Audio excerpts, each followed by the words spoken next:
Yeah, totally. Okay, cool. How's the audio on from me? I'm checking that right now. You sound good right now, but it's about the recording, so I want to double check that on my end. Sure. Well, I went with the wired headset rather than the ones that whose battery will run out during the, like halfway through the middle. So Okay. hopefully that helps. Well, I think our other levels are okay. Sound pretty good. Can you just say something real fast?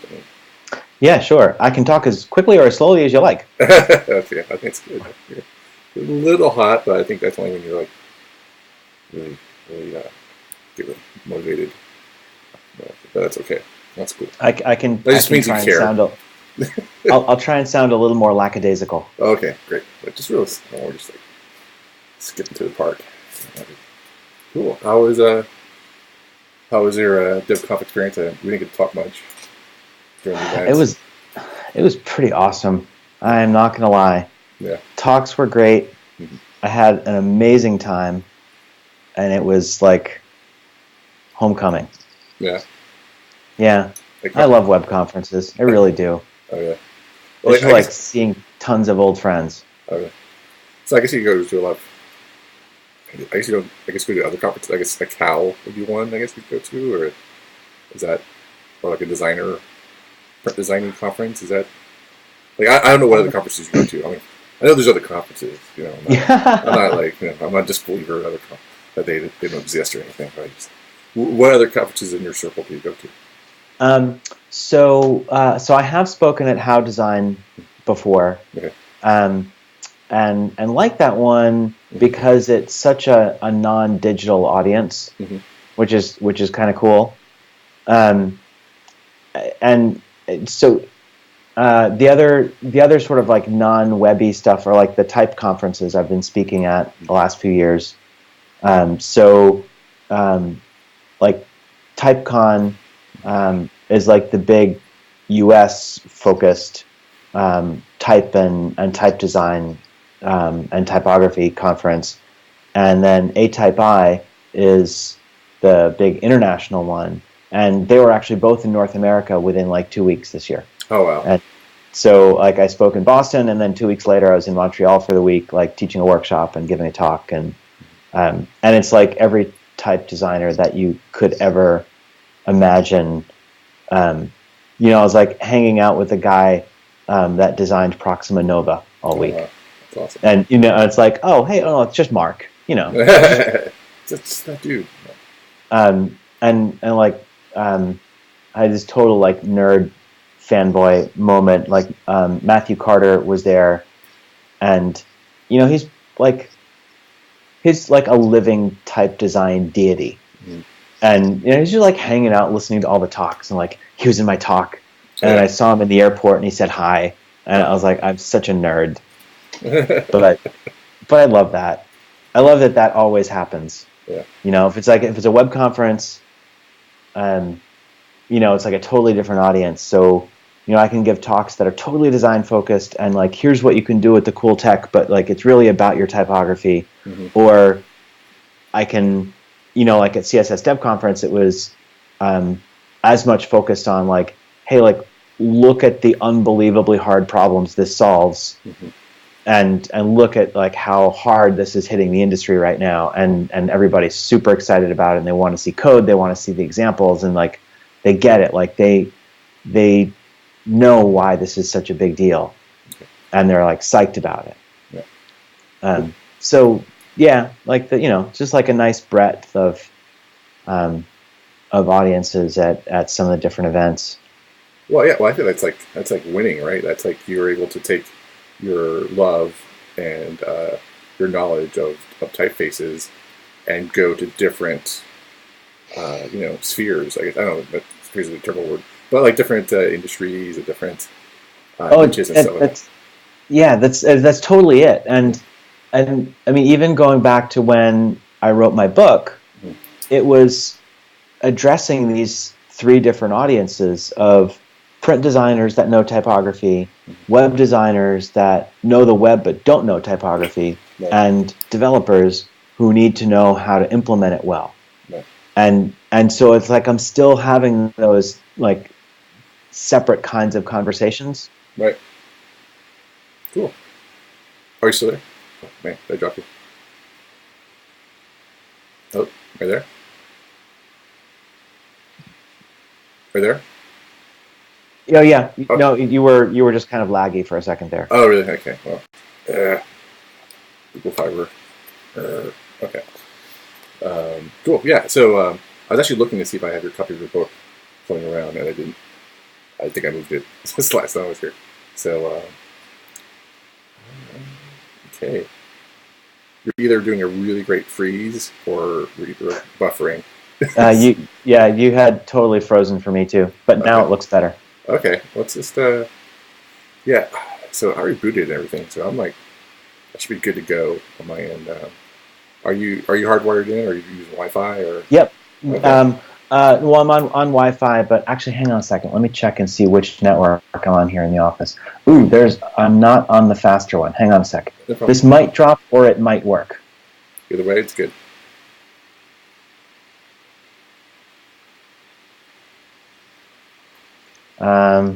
How's that?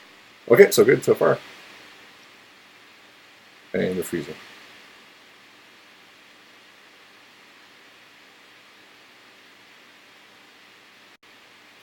Okay. Okay. Can you hear me? Yeah, I can hear you. Okay. Okay. So yeah, I switched to the 5G network. I killed the VPN. Okay. So someone's bound to steal our conversation now, but it's probably bandwidth. Okay. Okay. Well, let's give it a shot. So yeah, I was just saying I was looking for your book because I have a copy of it in my office somewhere, and I must have moved it last time. But yeah, so your book, if I remember the title, just Responsive Web Typography, is published by O'Reilly. Is that right? Yep. Okay. Yeah, and I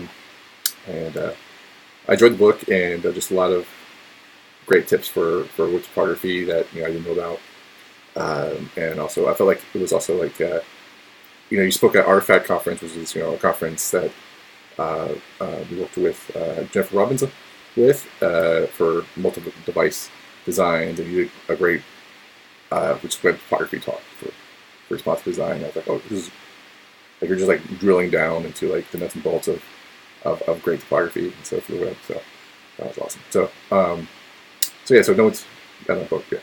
Are you going to do a sequel, updated book? I don't think I'm going to. Yeah. Because like Rich Rudder just put out a really great book, and Bram Stein from Typekit just put out a really great book. Mm-hmm. So, I mean, I guess the maybe in my mind, like I really wasn't thinking about it, but both of these books came out before variable fonts was really a thing. Mm-hmm. And the more that I'm talking about them and thinking about them and working with them, right, the more I'm realizing that this potentially changes way more than just like the basics. I think it will change what typography is. Yeah. Because it actually makes typography itself more dynamic and reactive to user context. Okay. And that's something we've never ever been able to do before. Okay. And so I think those are some really exciting developments, and that someone needs to write about. And that might be book worthy. Okay, yeah, that's awesome. Well, let's just set the table. I guess like what the first time I've really kind of heard about the variable fonts was like when you submitted your topic for CSS Dev Conf. I was like, oh, okay, that sounds interesting. And then congratulations, you won like best of for CSS Dev Conf, which is a really hard thing to do because it's like you have to submit. Oh, there's your pencil. Oh, awesome! Thanks. I am so proud of this. So. Well earned, because like you have to. Just like carry it around with me. You should. I mean, it is actually a working pencil. It's a giant. It's a giant #2 pencil. So if you never need to get into a Scantron fight, you're good to go. I'm locked in. But yeah. So just in case people don't know, like we've never been to CSS Dev Conf, but we do a call for session ideas, and then those get voted, double blind voting, and then the winners, which are like few out of hundreds. Get picked, like dozens. And then once you're there at the conference, we actually have like voting during the conference. And so there's like top 6 get best up. And so you were like this year in 2019, you're picked for your variable fonts session. So, and even though the set that I don't know if it's like, it's a hard thing or bad thing, but like, as a winner, you have to like give a presentation again for people who miss it. So it's like it's really tough, I know. But I didn't get a chance to see it because you were in a different room. I was like stationed in the ballroom for the whole entire conference. So I missed out your talk, but I went through your slides. But just in case, like just for me and for other people like me, can you just explain what our variable fonts are? Sure. And just So, so one of the best explanations that I can think of is if you think about so a typeface and a font. A typeface is a family of designs that encompasses different weights and variants of the styling of letters. So I'm deliberately trying to not like fall into like using these words themselves, but if you are if you're using Franklin Gothic and you want Franklin Gothic bold, Franklin Gothic extra heavy, Franklin Gothic italic, those are all the weights and variants of the typeface. The font refers to that specific weight or variant. It's actually a separate file. Right. And so that's the key thing here is for a really large family of like a typeface, like the typeface family for Open Sans has 18 or 26 different weights and variants. So it's one typeface, but there's, let's say, 26 different files. So you would say like those 26 weights and variances, there are each 26 fonts within the typeface? Would that be fair to say? Right, exactly. Yes. So the term font is actually, you're referring to a piece of software, which is that individual file that you install on your computer or you serve on your website, and that is what renders Franklin Gothic bold italic on the user screen. And when you use them on the web, you have to load each one of those things separately. So each one is its own HTTP request, it's its own file size, on and on and on. And so what has tended to happen over the years is that we use a smaller number of them so that we don't slow down the user experience, and that means we can be perhaps a little less expressive in the typography put on the screen. The sort of revolutionary thing about a variable font is it is one font that acts like many, so that you contain all of the different widths, weights, variants, slant even, and a few other things that we can sort of dig into, all in a single file. Now, that file is a little bit bigger than like a single font, like weight or variant, but not as big as maybe 3 or 4. So when you think of how much more variety you could get, literally thousands of combinations with a single file instead of 3 or 4 combinations and that's it. So that's what's really remarkable about the file format itself, and then its application on the web, because it is all tied into CSS, means we can load that single file and use CSS to create just wonderfully expressive stuff, and really without the kinds of constraints that we've been living with since 2009 when @FontFace first became a thing. Yeah, I remember when I used to talk about responsive images before we had source sets and sizes attributes. I was like, I would go through, okay, this is how we can do different types of responsive treatments, and one of them I would always recite, very briefly, was like responsive typography. And one of the solutions I kind of just kind of poo-pooed was that using a typeface, right? And then because then you could just say, hey, well, if I just want this font, which is a thin font, so I can use that for smaller devices. But if I grow, if it's like a large desktop display, I can still go to the typeface and use a thicker, a heavier weight for it, and it would still be in the same family, and it would still be great. However, I was like, well, like you're downloading like 12 font files, and those aren't cheap in terms of performance hits, and so that's why I like the concept is just one large file, but it's also just like it's a little bit of a bigger hit, but I think it's great. So do you know how the savings come about by using this one file versus like the technical aspect of it? It's it's really pretty fascinating. So the way this works is what's stored in that font is the outline of the normal instance of that character. And then every other instance is stored just in the delta of those points along the outline of the letter. So it's only storing the difference for this weight to that one, and move this point this far. So it's a tiny, it's a fraction of the amount of data, and the savings are sort of algorithmic, or logarithmic rather, meaning the more variations you have, the more savings you get. Right. So, if you're really just trying to replicate 4 different widths or weights of something, it's a little better. But the truth is, you can actually represent 30 or 50 different ones, and you get even more savings over the aggregate total there every time. Yeah, the more you buy, the more you save. Well, it is actually that.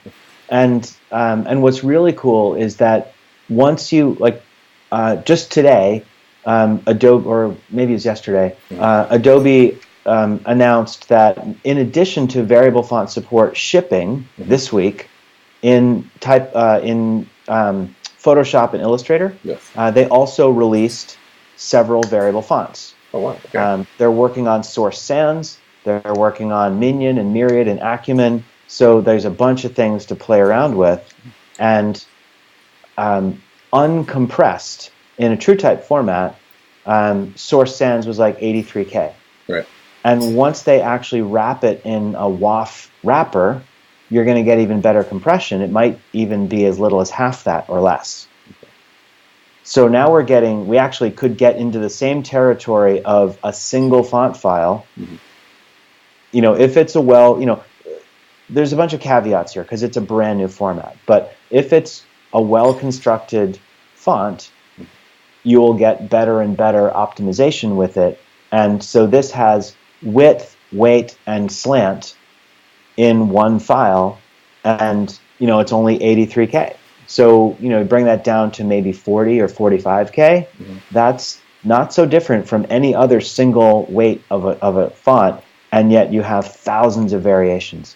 And it's Source Sans. I mean, it's like it's the new Arial. I mean, it's a really nice, usable, readable typeface. It happens. It and Open Sans are incredibly common these days, but that's okay. It's still better than those typefaces, and it still gives you more expressive capabilities.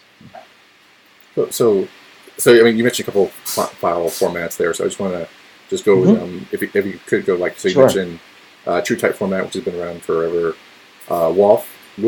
I'm not sure.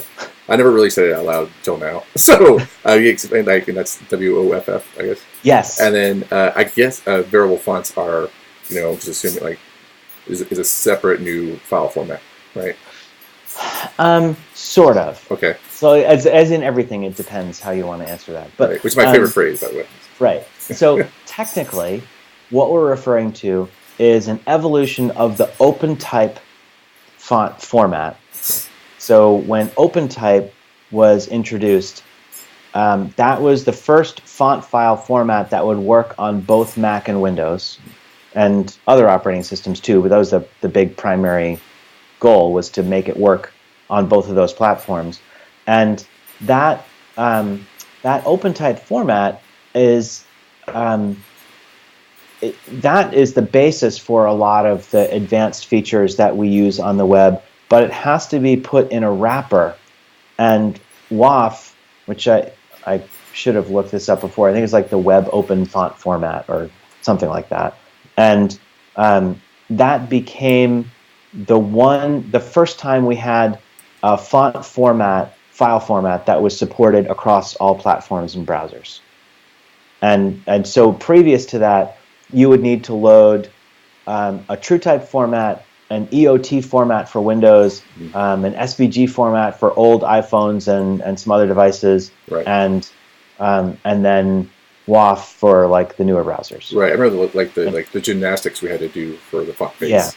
Yeah. Yeah. So you have to have them in the right order, and it's ridiculous. So that's all now giving way to the WAF format, and WAF2 is one with greater compression, but not that has less support. WAF, you can, it covers like 95 or 96% or something like that of the devices on the web. So basically, you could get away with serving probably like just TrueType and WAF, or just EOT and WAF, depending on how far back you want browser support. Generally speaking, we're really across everything that's modern. It's just WAF or WAF2, and WAF2 is where you see the biggest file savings, kind of across the board. So, these aren't,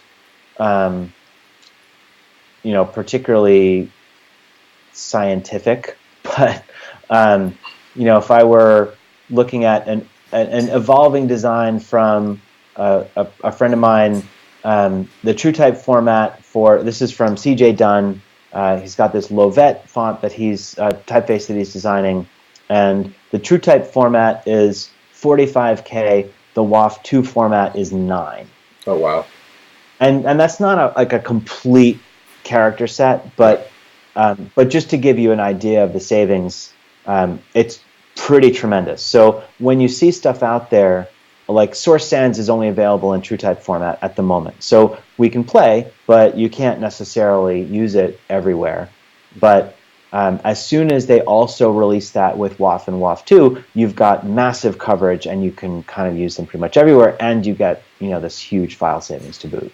Okay. And so a variable font is just like a designation within WAF2 or WAF? Well, it's in what it's wrapped in. So in the original, like TrueType or Opentype font file, the wrapper kind of doesn't matter. So WAF and WAF2 is really just a way to compress it more. Okay. And within that one file, they still have you can still have what we refer to as named instances of bold regular, bold thin, bold extra wide, all of those kinds of things. So the browser and the operating system can still work with them just like multiple fonts.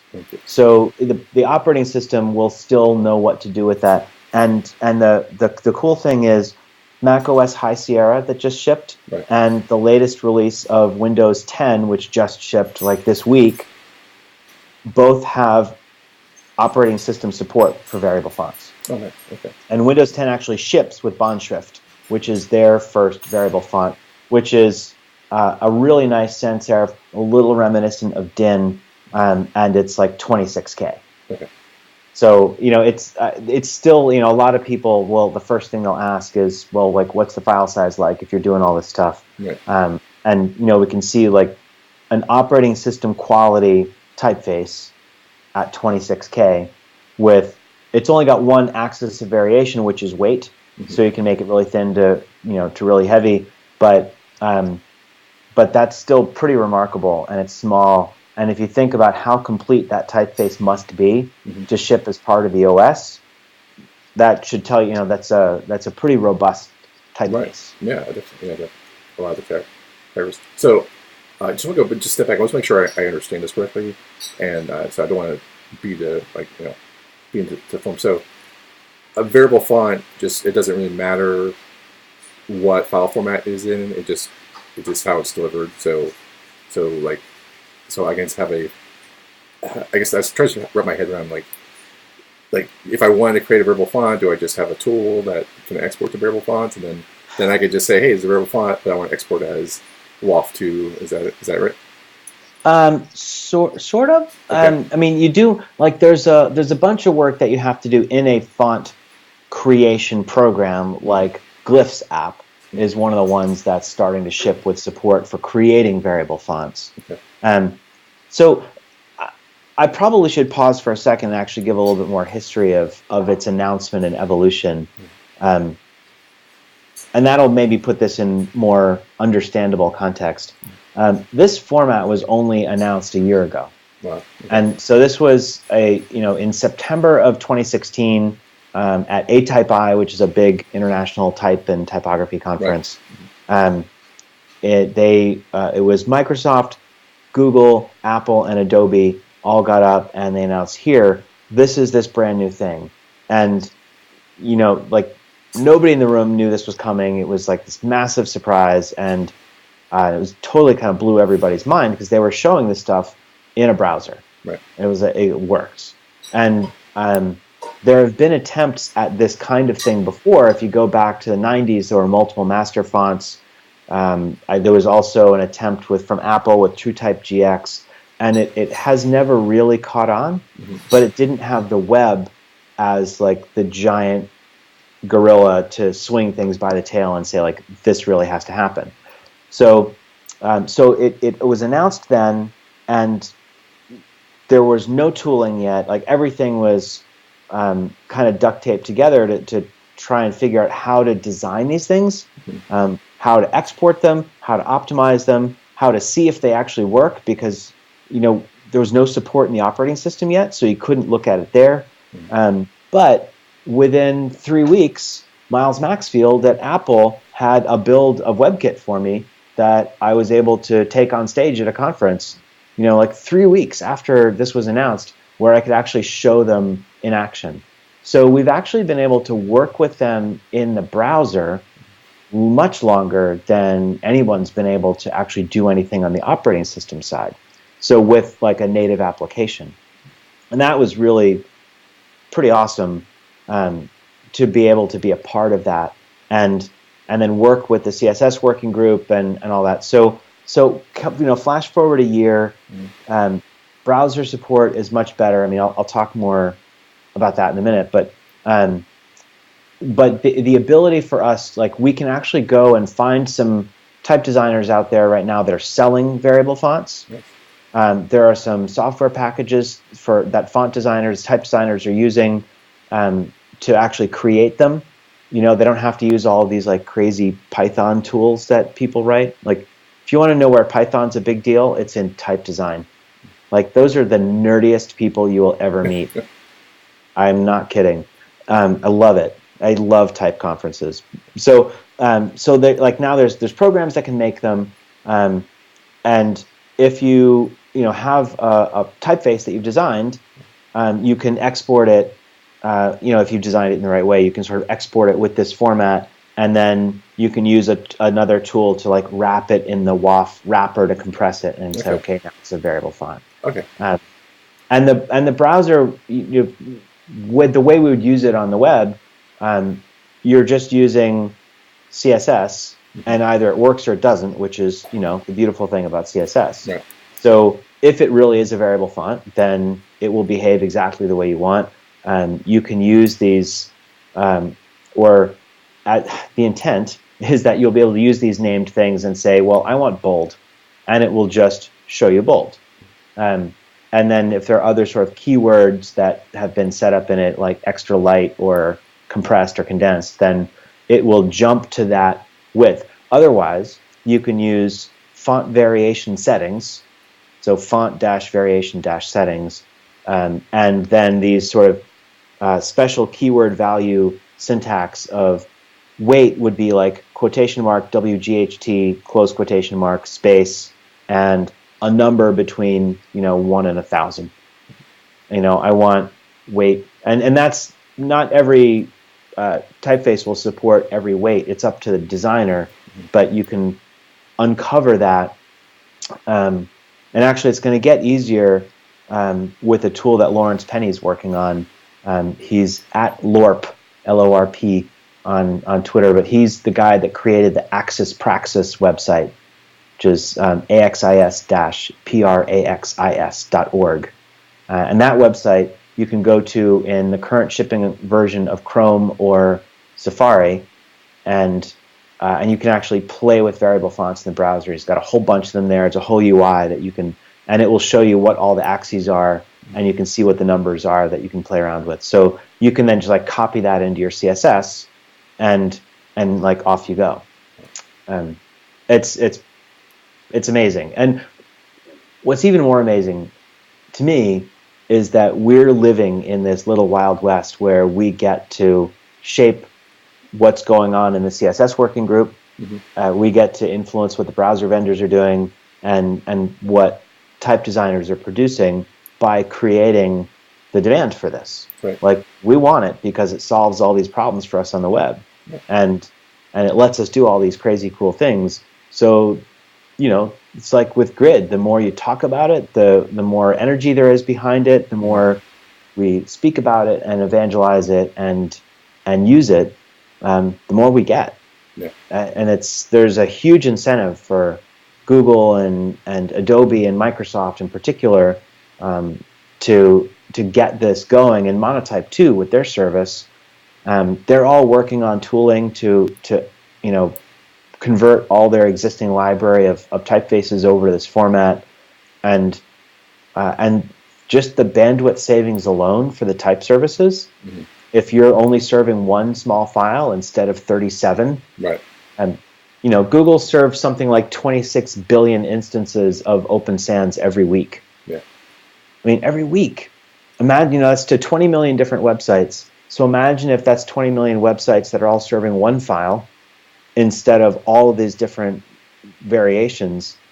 Just because of the nature of browser caching, all coming from the same network, their bandwidth bill is going to drop like a stone. I mean, it's amazing what could come from that. Yeah. So I think, in a lot of different directions, there's a lot of reasons why this is going to be really cool, and it's going to work this time. Right. Yeah, I think you're right with like I think I'm not sure it's like the beast of the web or the motivation of the web, and I think also responsive web design, this multi-device world that we live in, is just the great motivator, and then also like it's really smart, like with Git and GitHub, like just being able to save changes as delta to reserve, like keep file sizes low. Yeah. I mean, it made, and then Google has Google fonts, and Apple has a great rich history of typefaces, and Windows does too. So I was just like, they all know, like, the importance of or the downside of delivering web fonts too. So it just makes, I can understand, like, if you put those things in context, you can understand like why they went from like almost 0 to 100% within a year. Just like, it's amazing that they.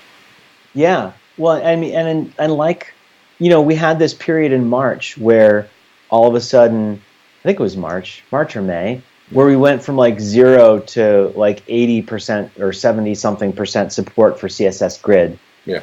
Like across the board. Yeah. And we have Rachel Andrew and Jen Simmons to thank for that. Like, they're just so unbelievable, and they're like, they just were so driven and so consistent in the message that they were delivering. Right. And you think about like what Jen talks about with layout. I mean, she's such a good designer. She's like such a good thinker about this stuff. And the parallel is, we can do all these awesome things with layout. Now we can do all these awesome things with typography to go with all of these awesome ideas about layout. And it's all within, it's all controllable in CSS. So like, one of the things that I've been talking about this year, and actually something that I showed at CSS Dev Conference, was actually building some typographic tools into the CMS. So we could actually get the designer back in the room when content is being published and allow for typesetting a headline. If you have a combination of like viewport units to let things scale, and a little bit of clever work in in your Drupal or WordPress or Craft website, you could actually add in some tools that allow people to create a pull quote that actually has different size words to like create that more interesting kind of editorial style layout. And couple that with the different things that Jen shows, that like now we can do magazine layout on the web in a really interesting way, in a way that's right for the medium. We're still respecting the web. I don't think we're going against its grain in any way, to borrow from Frank Camaro. But like this is the biggest thing to me since responsive design. I mean, like the amount of freedom it gives us as designers. And that's to say nothing of accessibility. This was something I hadn't really thought that much about until I started messing around. One of the axes of variation, and And I should say, like, when I refer to an axis of variation, I mean width or weight or slant, like any way you can manipulate the shape of this letter. One of those that is often used is optical size, which is really remarkable. So when the type gets physically smaller, when it was in metal type, they would actually expand the shapes a little bit to make it more legible at a physically small size. So the bowl of a lowercase b would actually be physically bigger at 6 point in metal type than it was at 12 or 18. And that was to aid legibility, especially, as it gets physically smaller, the printing is going to be less precise. But that's even on a high-res screen on your phone, that makes a big difference. So if we have optical sizing enabled, as the type gets smaller, it's still going to stay legible. And another one of these axes that I find really interesting is grade, which thickens the stroke of the characters without changing the physical space that it occupies. Okay. And so what's really remarkable about that is you could think about someone with low vision. They don't have really strong detail. One of the things that helps them is stronger contrast between foreground and background. So as an aid in accessibility, if they could toggle a heavier grade of that text, they could read a lot more easily. And the same thing would be true in a low light situation. So it might not work very well yet, but there's a web API for tying into the ambient light sensor on a phone. So imagine that we could actually build that into the website so that when you're viewing it on a phone and it's dim, and you could certainly do this in an app. Like if you the Medium app could do this. And they could actually make that text slightly easier to read, slightly stronger contrast as the ambient light gets lower. So that's what I mean about typography itself actually changing from anything that we could do before. So we've got like amazing stuff we can do in just design vocabulary. We've got like crazy fast downloads. Our performance is going to be much better. And then on top of that, we can do all this stuff to make it easier for people to read, and also make it easier to read on a small device, because another axis is width. So we could make letters slightly narrower on a phone and get more letters per line and have a little bit easier rhythm for us, as a human. Really short lines of text kind of make it sort of choppy, but slightly longer lines make the reading experience more comfortable. So all of us that are, trying to catch up on the news while we're standing in line, you actually, or if you're sitting on the couch, you could actually read a book on your phone, and it would be a much more comfortable reading experience if you have that slightly better line length, and it wouldn't sacrifice the overall readability. Yeah, I mean, I think Amazon's trying to do a lot of work with making their Kindle easier to read. I think that a variable font would go a long way. It would. So, yeah. Cool. Yeah. So I'm a developer and an engineer. I love the promise of variable fonts. What's the browser support look like? How can I get my hands on them? What do I need to do? So High Sierra and iOS 11 shipped with full support in Safari. So we have active support for variable fonts there. Chrome 62 shipped on Tuesday of this week, on the 17th. So I don't know when this airs, but so it's out now. So you don't need an experimental flag there. I know the Firefox team is working on it. I don't know what their plans are for shipping it. Nudge. So that would be awesome. And I know that the Edge team is perhaps even days away from this is completely unconfirmed. I know they're working on it.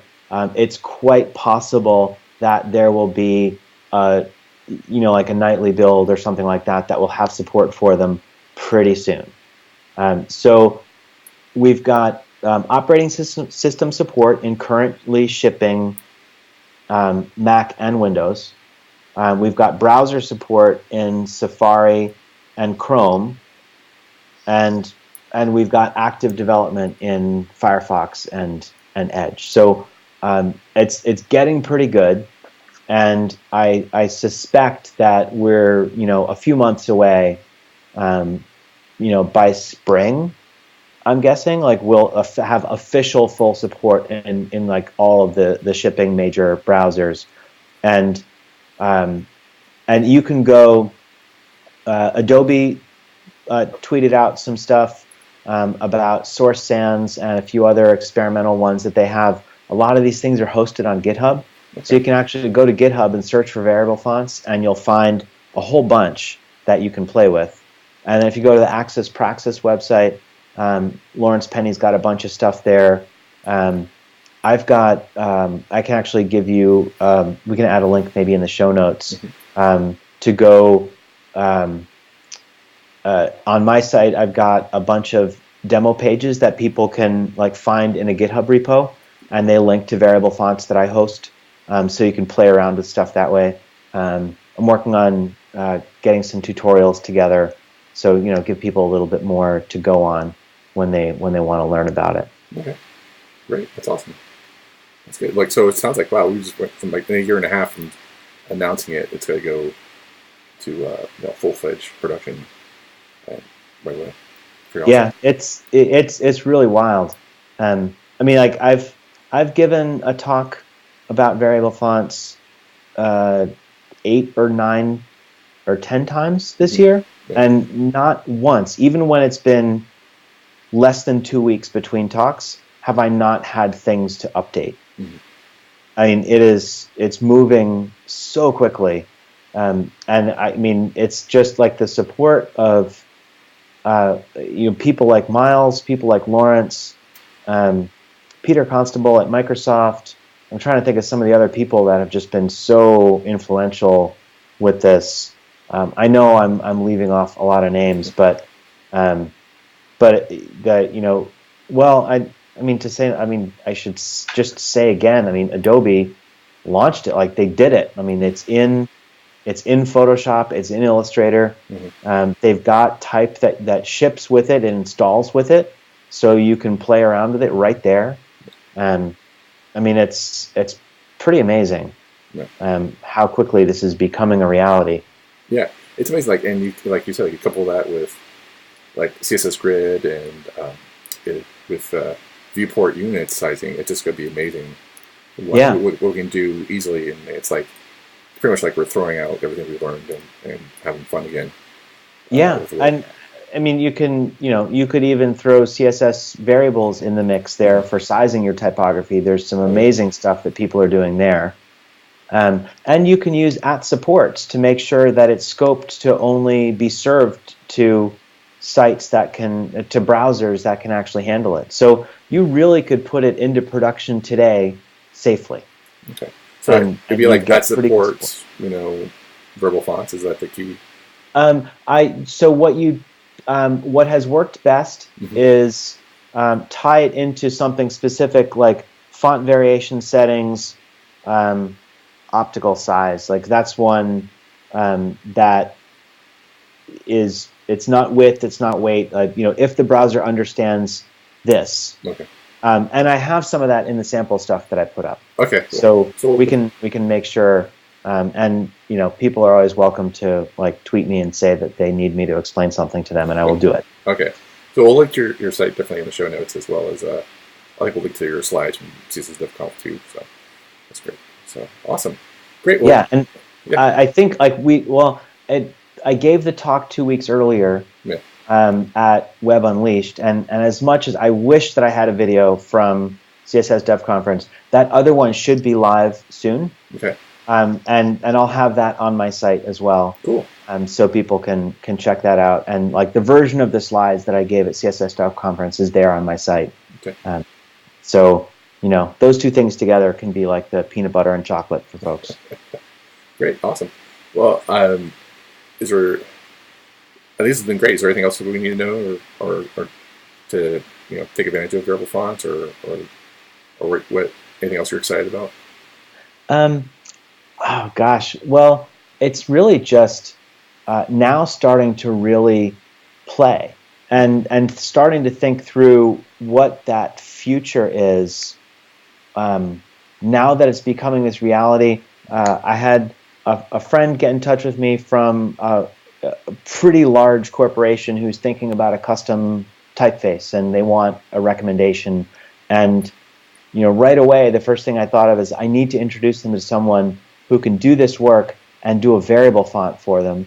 And we can talk about what different axes of variation they should have. It's a healthcare-related company, so accessibility is a big deal, especially with different, age of populations and stuff. So we can, sort of hit the ground running with all of these ideas in developing this typeface for this company and really set them up to be, one of the first brands to really embrace this and use it across every media.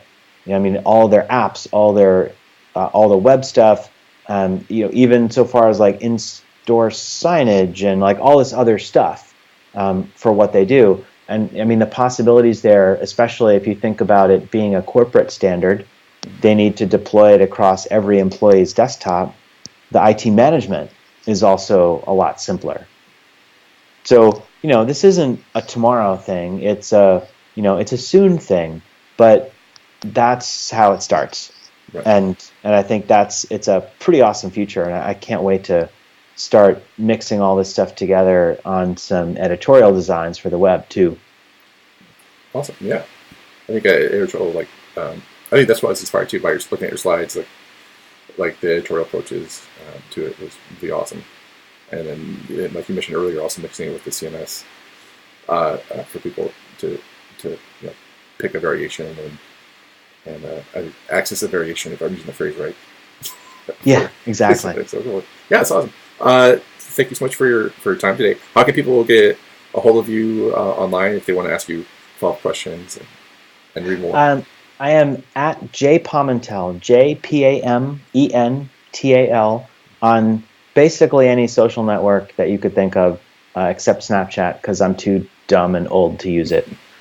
But Twitter, Instagram, if you want pictures of my awesome dogs, Tristan and Tilly, or sunrises at Turner Reservoir. That's what most people know me for. Okay. But yeah, tweet me, mention me, ask me questions. I love nothing more than to help other people get started with this stuff. Cool. Well, thank you so much for your time today. No, sure thing. My pleasure.